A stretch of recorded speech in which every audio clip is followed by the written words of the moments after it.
반갑습니다. 예, 전한길입니다.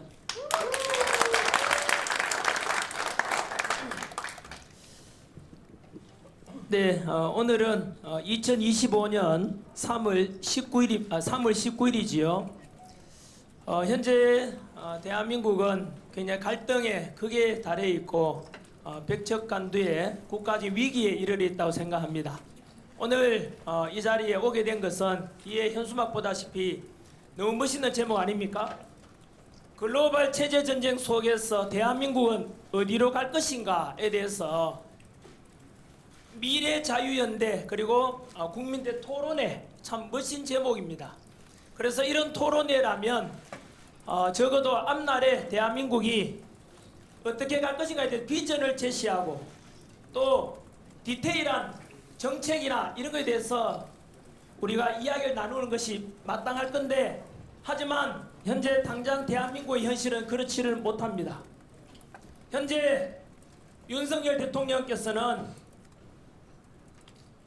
야당 민주당 주도하에 입법 폭주와 그리고 탄핵을 통해서 현재 비상기업 선포되었고 현재 100일 동안에 넘긴 동안 이 기간 동안에 탄핵 정부 이어지고 있습니다.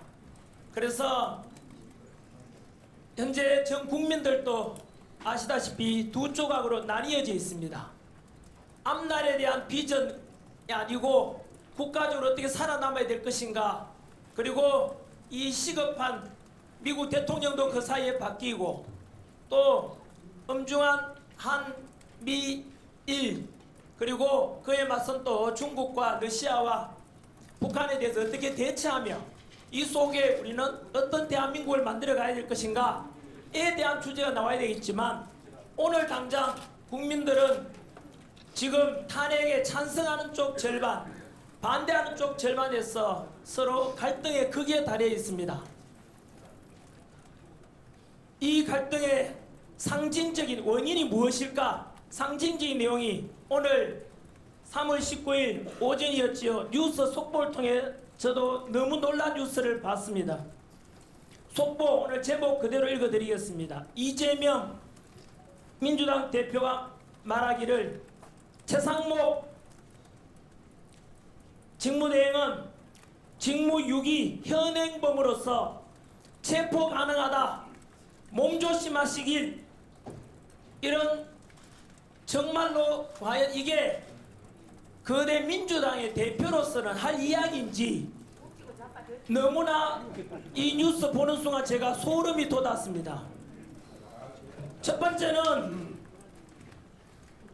이렇게 현행범으로 체포 가능하니까 누구든지 잡아도 된다 이런 이야기 듣고, 이것은 최상목 대행이라는 그런 높은 곳에 있고 또 권력 있는 분한테 심지어 이 정도 할 말이면 일반 힘없고 돈 없는 백성들 국민들한테는 누구든지 협박할 수 있고 누구든지 잡아갈 수 있는 이런 것에 대한 적나라한 대표적인 오늘 사례라고 생각이 듭니다. 쉽게 말하면 지금의 대한민국의 위기는 어디서 왔느냐?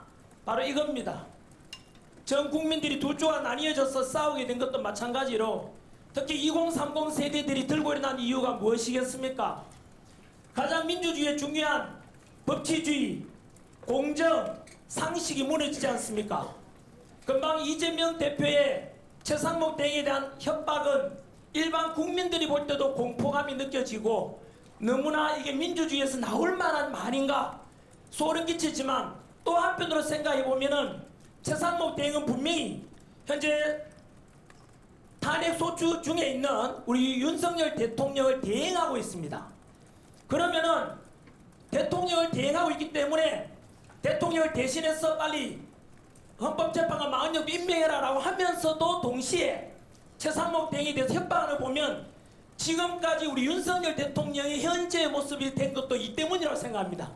쉽게 말하면 대통령을 대통령 인정하지 않고 무조건 끌어내라 해서 지금에 이르렀다고 생각합니다. 쉽게 말하면 우리는 국민들이 바라는 말은, 저도 그렇습니다. 이 이야기는 윤석열 대통령을 지지하든 안 지지하든 이재명 대표를 지지하든 아니든 민주당 지지하든 아니든 간에 상식적으로 생각해 보면은 왜 이 지경이 됐느냐 하면 바로 민주당에서는 금방 이재명 대표의 표현 왜 이런 말이 나왔겠습니까? 오직 목표는 하나밖에 없습니다. 지금 바로 이재명 대표는 오직 자신의 과거에 저질렀던 자기 자신과 싸우고 있습니다. 본인이 여러 범죄에 저질렀다 보니까 사법 리스크가 계속 다가오고 있고 그 속에서 대통령 해보려고 하니까 어떻게든 간에 자기 목표는 오직 대통령 해먹기 위해서 나머지는 필요가 없습니다. 그 중간에 나오는 법이치고 공정과 상식은 필요 없다라는 그 퍼즐이 다 맞아가는 것입니다.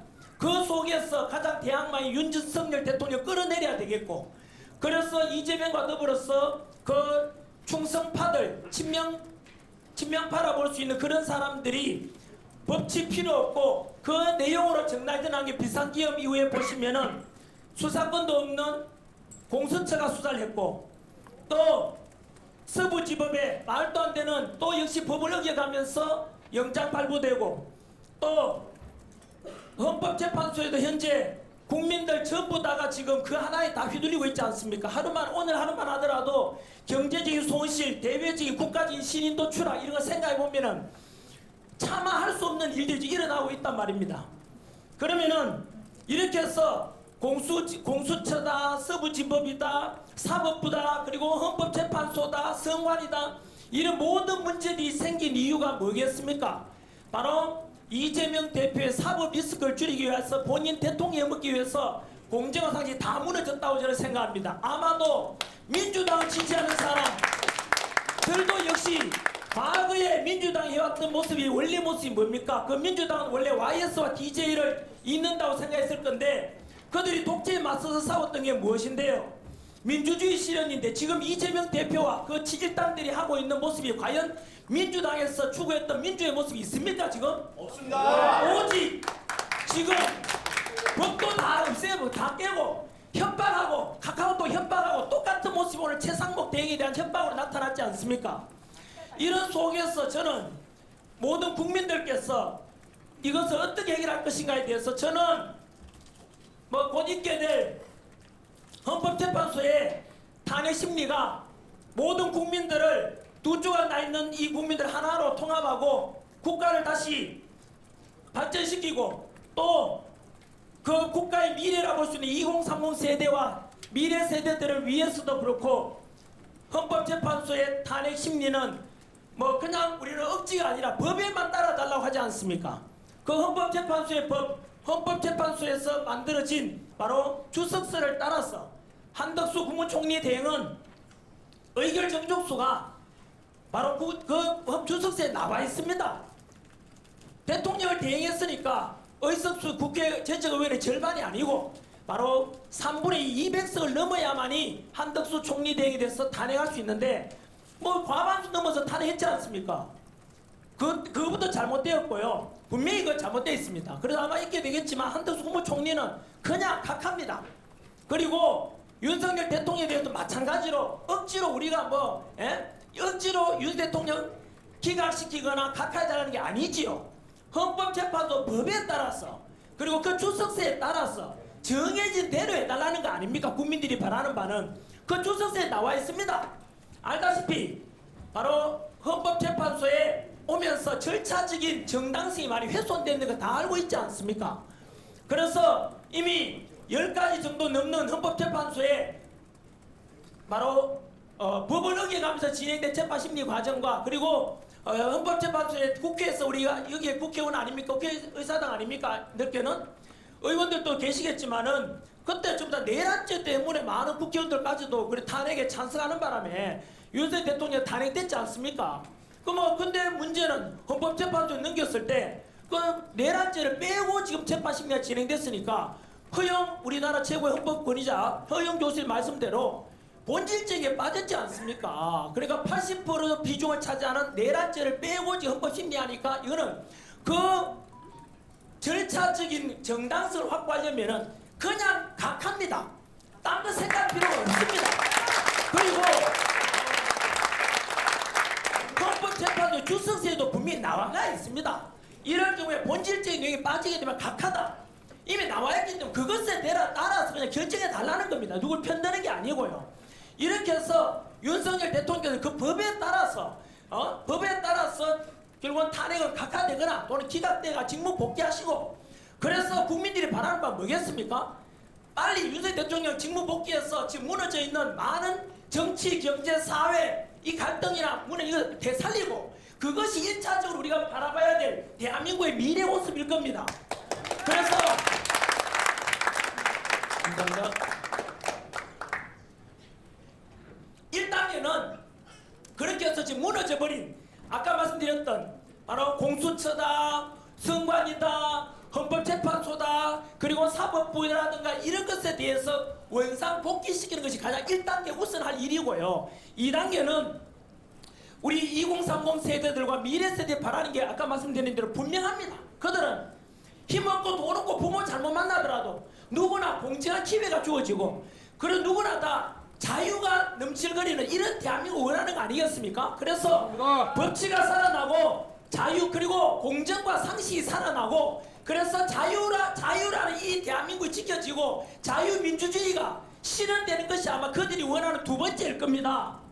3단계에 가서 이제 이 제목에 부합되는 대로 그 두 가지 해결되고 난 뒤에 이제 그래 이 글로벌 경쟁 속에서 대한민국은 한미 관계를 어떻게 해야 되며, 또 우크라이나 러시아 전쟁 이후로 다가올 새로운 세계 체제에 대해서 우리는 러시아에 대해서 어떻게 대처해야 되며, 중국과는 얼마나 우리가 실리적인 걸 추구해야 되며, 저 북한에 지금 현재 포기하고 하지 않는 핵무기에 대해서 이런 것에 대해서 우리가 어떻게 대처할 것이며, 더 나아가서 남북 간에 결국 평화통일해야 되지 않겠습니까? 평화통일을 위해서 우리가 무엇을 할 것이며, 그로 인해서 전 세계 평화에 우리가 기여하고, 그래서 지금까지 우리가 석유 압박을 안 나고 기름 그리고 지하철 하는 데서 대한민국 이만큼 성장해 왔는데, 그래서 우리 할아버지 할머니 세대 아버지 어머니 세대가 희생한 덕분에 여기까지 왔지 않습니까? 이승만 대통령 박정희 대통령께서 바로 공산당 막아내고 산업화 일궈내고 YS와 DJ 덕분에 민주화 이루어졌지 않습니까? 이것에 업그레이드된 대한민국 더 글로벌적으로 성장하고 21세기 첨단 디지털 최고의 전 세계에서 지금은 국력이 6위라 합니다만 4위까지 올라갈 수 있다고 합니다. 4위를 넘어서 바로 3위까지 올라간다고 생각합니다. 미국 버금갈 만큼 하면 또 미국이 또 화낼지 모르니까 미국 다음으로 2등까지 갈 수 있지 않겠나, 이런 실제로 우리나라 나온 책이 아니지 않습니까? 거처 시대가 온다고 합니다. 거처 시대라는 게 바로 뭐 어떤 미국 책에 나온가 뭐 그런 겁니다. 거쳐가는 게 바로 2030년 지나고 나면 거처 시대가 온다 그랬습니다. 이 네 나라가 세계 메인 네개가 되는데 거처라는 게 뭐겠습니까? 제라백 G는 바로 점은 독일입니다. 그리고 U입니다. U는 USA 미국입니다. 그리고 처한테 T가 바로 터키, 튀르키예인데 뜻밖의 서남아시아의 오스만 제국의 후손 바로 튀르키예가 그 다음 나오고, 그 다음에 바로 거치할 때 맞아 S입니다. GUT에서 S가 바로 사우스 코리아입니다. 그래서 미국 전문가가 조수님께서 발표한 거 아닙니까? 그래서 곧 2030년대 오게 되면 놀랍게도 우리 대한민국이 전 세계 4위 강대국이 된다 합니다. 이런 것에 대해서 우리가 만들어낼 수 있도록 머리 맞대고 이 최고의 전략가 여기 권력 있는 분들 보이지 않습니까? 현재 국회의사당 아닙니까? 대한민국 법을 만드는 곳이고 여기에 국민의 의원들이 계시지 않습니까? 이런 분들이 중심이 돼가지고 멋진 법을 만들고, 그래서 삼성, LG, 현대, SK, 포스코 이런 기업들이 전 세계에 가서 다시 한 번 더 뻗어갈 수 있도록 법적으로 뒷받침해 주시고, 기업가들이 마음껏 사업할 수 있고 청년 세대들이 마음껏 도전할 수 있고, 도전하다 실패하면 다시 또 기죽지 말도록 또 스포트 해주고, 남녀관계는 바로 갈등과 패미가 아니라 서로 화합하고 애 많이 낳고 출산 장려되고, 그래서 대한민국 모든 국민들 청년들에게 그런 대한민국 비전을 보여줄 수 있어야 되지 않겠습니까? 그래서 저는 전 세계에서 우리가 평화에도 기여하고 글로벌 속에서 경쟁 속에 살아남는 이런 자유민주주의 대한민국이 실현되길 바랍니다. 지금은 아까 말씀드린 대로 탄핵 정국 속에서 국민들은 두 주와 나뉘어져 있습니다만은, 하지만 결코 우리가 이번에 봤듯이 이것은 바로 뭐냐면 일본에 이런 일이 없습니다. 일본 정치를 보시면 수십만 명 탄핵을 찬성하는 방향 모이는 집회가 없지 않습니까? 하지만 대한민국은 모이지 않습니까? 이 말은 대한민국을 사랑하는 겁니다. 대통령 탄핵에 대해서 찬성하는 쪽도 애국심이 있는 것이고, 대통령 탄핵을 반대하는 쪽도 애국심을 가졌기 때문에 모이는 겁니다. 뜨거운 열정을 가리키고 지금은 이렇게 서로 갈등이지만은 이 고비가 지나고 나면 제가 말하는 방향은 그렇습니다. 당장 윤석열 대통령이 직무 복귀해서 국가 시스템을 정상화시키고 자유민주주의를 수호하는 것이 우선이고 그 다음에는 이렇게 되면 우리 위기란 말이 원래 위험과 기회의 합성 아닙니까? 이런 위험 속에서 새로운 기회가 만들어질 수 있으니까 이번 계획에서 이제 탄핵정부 지나고 나면은 찬성했던 반대를 넘어서 모든 국민은 하나다 이렇게 다시 화합해 가야 되기 때문에 절대로 탄핵 찬성하는 쪽이든 반대하는 쪽이든 당장의 이재명 이런 사법리스크에서 나오는 이런 모든 부정 공정과 상이 무너진 것에 대해서 극복되고 나면 다시 한 번 더 통합되고 국민들이 하나 되어서 2002 월드컵 때 4강 갈 때처럼 똘똘 뭉치고 IMF 외곽이기 때 금모교도 다 같이 했지 않습니까? 그게 우리 국민들의 바로 기지에 깔려있는 애국심에서 나오는 것들입니다. 이런 걸 개성 성견시켜서 이번에 위기 한 번 더 만드는 이 위험스러운 갈등 상황이 이번만 잘 극복하고 나면은 새로운 기회가 될 것이라 저는 확신하고 있습니다. 여기에 계시는 우리 국민의 국회의원분께서 주도해 주시고 입법해 주시고 저는 청년들과 함께 국민의 한 사람으로서 이것을 부탁드리고 있습니다. 한 번 더 2030 청년들에게 이번 이런 탄핵 정부에서 서로가 탄핵 찬반에 대해서 나뉘어졌지만은 절대 상대와 혐오하면 안 됩니다. 저 역시 폭력을 조장한 지 단 한 번도 없습니다. 결국에는 정치적인 것 때문에 약간 생각이 다를 뿐이지 결국에는 탄핵 찬성하는 건 반대하는 건 결국에는 자유민주주의 수호하자는 같은 생각을 가지고 있을 것이고요. 대한민국의 발전을 바라고 하는 건 아니겠습니까? 그래서 다시 한 번 더 월드컵 때 우리 H 월드컵 때 모였던 것처럼 IMF 때 극복했던 것처럼 다시 한 번 더 이번 잘 극복해오고 난 뒤에 한 뭉쳐가지고 새로운 대한민국 더 강력한 대한민국 그리고 전 세계에서 우뚝 설 수 있는 그 저 시대의 매일이 될 수 있는 그런 대한민국을 다 함께 만들어갔으면 좋겠습니다. 모든 국회의원님 감사드리고 그리고 국민 여러분께도 다시 한번 힘을 냅시다. 절대 대한민국 쓰러지지 않습니다. 모두가 우리 하나입니다. 자유민주주의 만세를 외치고 싶습니다. 감사합니다.